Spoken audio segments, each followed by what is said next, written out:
Good afternoon, everybody. We're going to put out the full version of the article in the Phoenix Fox 10 article about Charles Vallow's charges being brought forward. I reported last night about Charles Vallow charges in the Maricopa County Attorney's Office.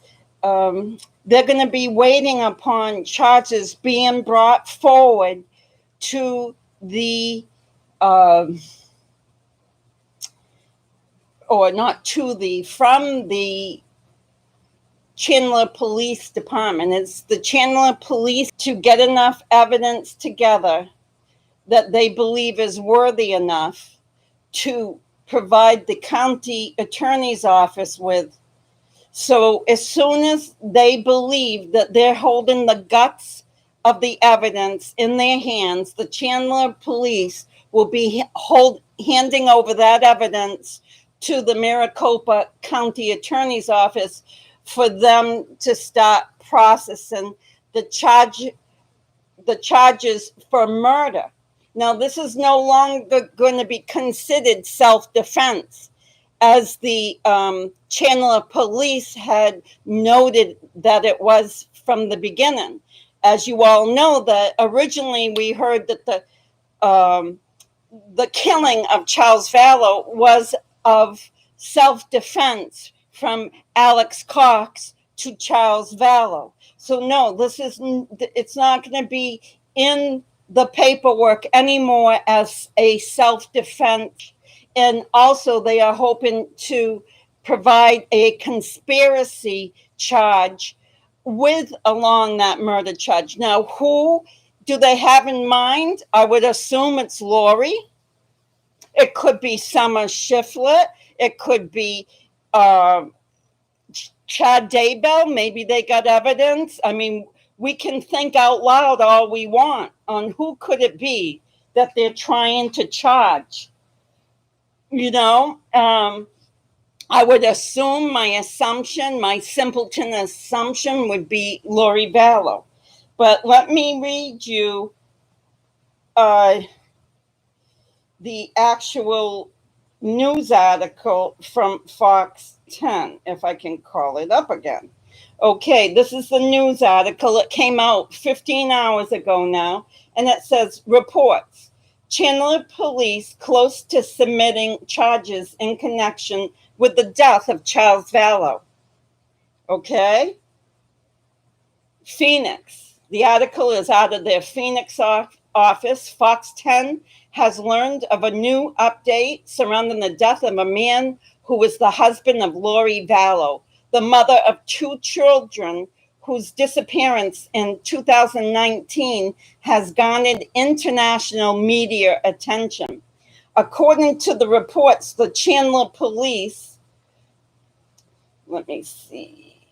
lead detective on the investigation into Charles Vallow's death is close to submitting charges to the Maricopa County Attorney General's or Attorney's Office.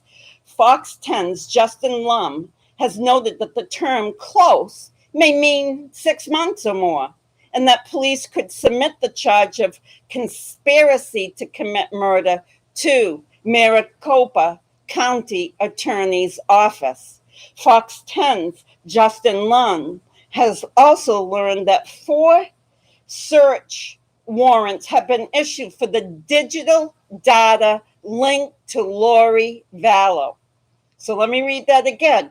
Fox 10's Justin Lum has also learned that 4 search warrants have been issued for the digital data linked to Lori. In March 2020, Fox 10 reported on an email sent by a Chandler police detective suggesting that Lori could be indicted in Charles's death. Alex Cox, the man who shot Vallow, they showed a picture of him. Of course, you can't see. It's in the article.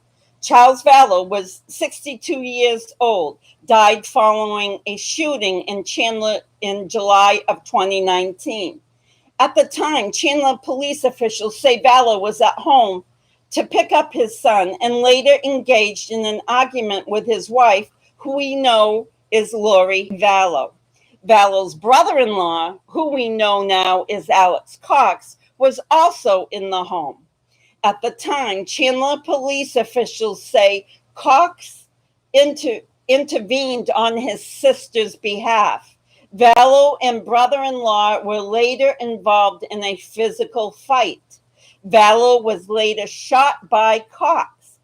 Cox died in December 2019, and the Maricopa County Medical Examiner has ruled that Cox died of natural causes. Lori Vallow, during a court appearance on March 6, 2020, they're actually showing her deviant picture. You know, the picture of her in court where she smiles and smirks. She doesn't care about her dead kids. But anyways, on to the article. In the months since Charles' death, details surrounding his frayed relationships with Lori in the months prior to Charles' shooting death emerged. In February 2019, Charles filed for divorce. And in divorce paperwork filed by Charles through his attorney, Charles wanted sole custody of his adopted son, JJ, and released disturbing allegations concerning Lori's mental stability. Charles claimed that during a phone call in late January, Lori told him she is a translated being who cannot taste death, sent by God to lead the 144,000 into the millennium. In addition, Charles claimed in the documents that Lori threatened him, telling him she was a god, preparing for Christ's second coming in July 2020. And if he got in her way, she would murder him.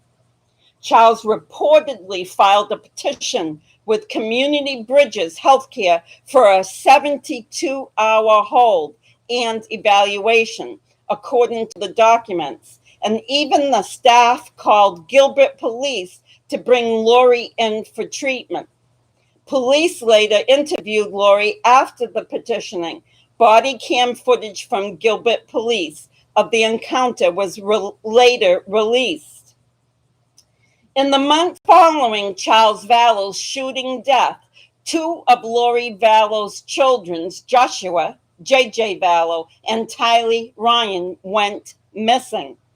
JJ and Tylee's disappearances uncovered a complicated sequence of events related to Lori and her new husband, Chad Daybell, including details surrounding Charles Vallow's death, details surrounding the death and subsequent burial of Daybell's former wife, Tammy Daybell, as well as details of unorthodox religious beliefs, including allegations of cult memberships.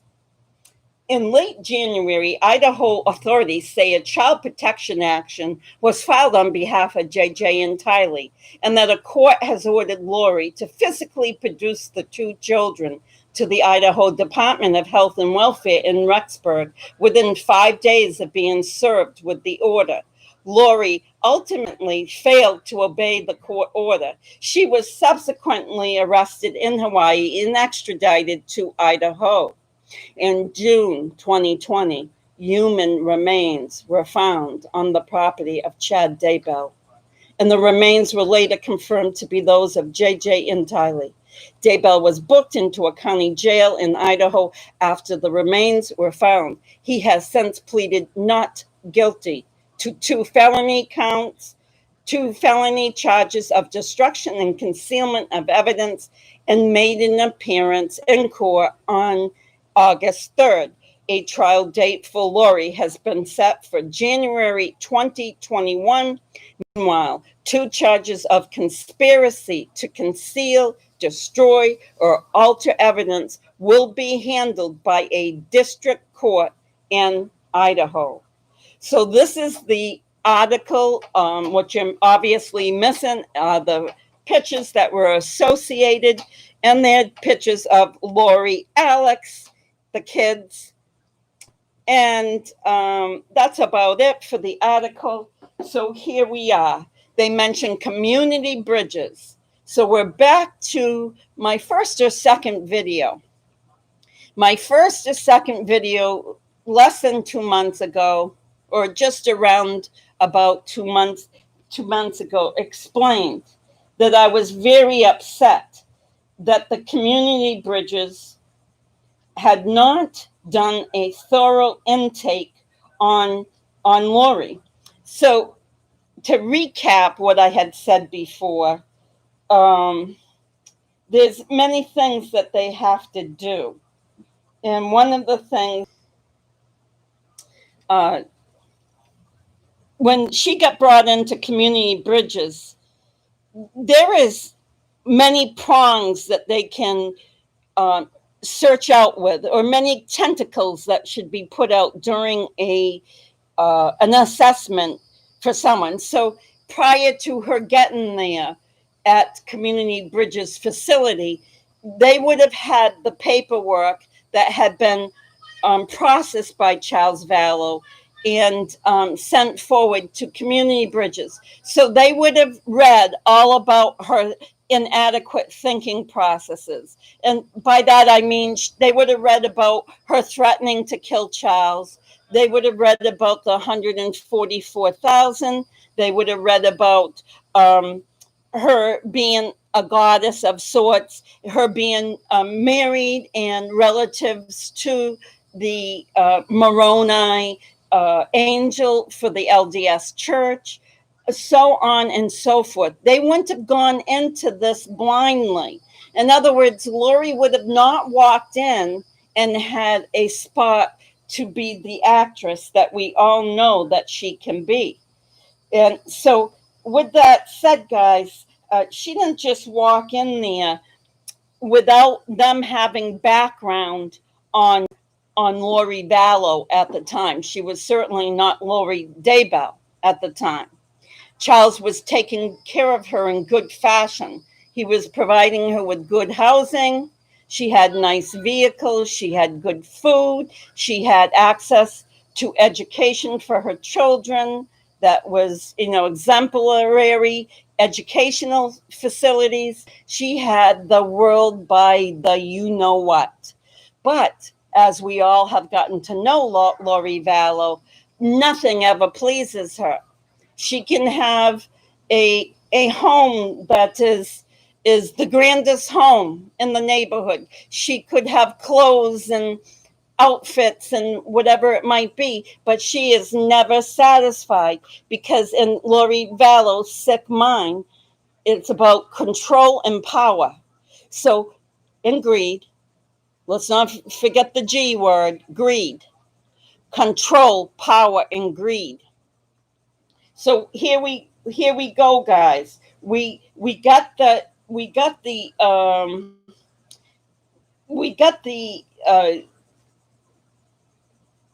assessment of her in our own minds now, because we've been listening about her for months now. So we kind of know how sick she is, correct? I mean, we don't, let's pretend we're community bridges. Charles had put how sick she was in the paperwork. Charles had put how volatile she was in the paperwork. She had put the actual, he had put in that police report that she had murder on her mind, correct? So with that said, guys, to make sure that people that go for services aren't treated as celebrities.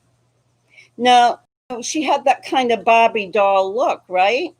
She wasn't missing teeth. She didn't have scraggly hair that had been uncut. She didn't have terrible clothes on. She didn't have diction that was mumbly and jumbly. She had a good presentation. So immediately she passed in presentation. But is it about her presentation? Is that what made her murderous? Is that why she killed her own children? Was her presentation anything to do with the murder of her own children? I say not. It didn't matter how Lori Vallow looked. Exactly this. So she goes into the Community Bridges mental health facility. She looks very well put together. She does not look like she's a person in mental crisis. So she got extra points just by her physical. She looks like she brushes her teeth. You know, they're not all tartar filled and yellowed. They're nice and white and glossy. So these are the things that the counselor is looking at. The intake worker is looking at her ADLs, her activities of daily living. They ask her questions like, "What you do when you got up this morning? Did you have breakfast? Did you do all the perfunctory things that you need to do in a day?" And that they're going to ask her all these questions, the questions that the police would never ask her.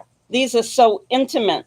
There's such small details in someone's life that the police would not be bothered to ask her any of those questions. I don't get it. Okay, so this will get me to the next subject. Let's go right into the next subject without me seeing comments or chat, whatever it's called. We're gonna stay on Lori Vallow for a minute and what went wrong at Community Bridges Mental Health and why the police were exacerbating the situation as far as not doing their job, staying as neutral as they could have been, so that they wouldn't be passing on information to Community Bridges that Lori was okay. Because as you heard in that police interview, that Chandler police officer exclaimed 100% that Lori was capable of bringing her kids to school that day. So therefore, they didn't see any problem with her. Now, have you ever heard of that before in your life? Just because a mother can drive her kids to school, that passes an assessment question that tells someone that that person is okay? Now, that's a crazy idea. I said it before and I say it again. The police made a big mistake when they said that she appeared to be fine. They gave her the broad shoulders so that when she went into the mental health facility, she felt full of herself. And I'll repeat, she was 100% full of herself. She had been schooled almost by the Chandler police by the time she got to Community Bridges. So it is a sad commentary. I know that you guys believe that, or most of you guys believe that the problem has lied in the inactivity of the police. I have never thought it was the inactivity of the police. I have always deemed it the police not being as biased as they should have been. They should have or non-biased. I got that wrong. They should have stayed non-biased when Lori was in their police room at the Chandler Police Department. But they didn't stay non-biased. They actually supported her efforts to manipulate. And that's what it's about. Do you support someone's efforts that's manipulating? Well, that's what happened in that police interview. We can label it a million different labels, but what it comes down to is they were supporting her efforts to manipulate. And that is exactly what happened when she went over to Community Bridges, as I've talked about 2 months ago.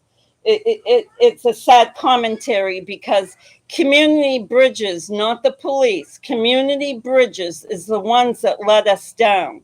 Those 2 kids got murdered because Community Bridges did not do a thorough job Charles Vallow got murdered because community bridges did not do their job. They did not assess her. They did not find any credence in those committal papers. When Charles wrote up those committal papers, they did not give the credence to the accusations in there that she was trying to have him murdered. And by them not listening to Charles Vallow in those papers and only listening one-sided to the murderess, Lori Vallow.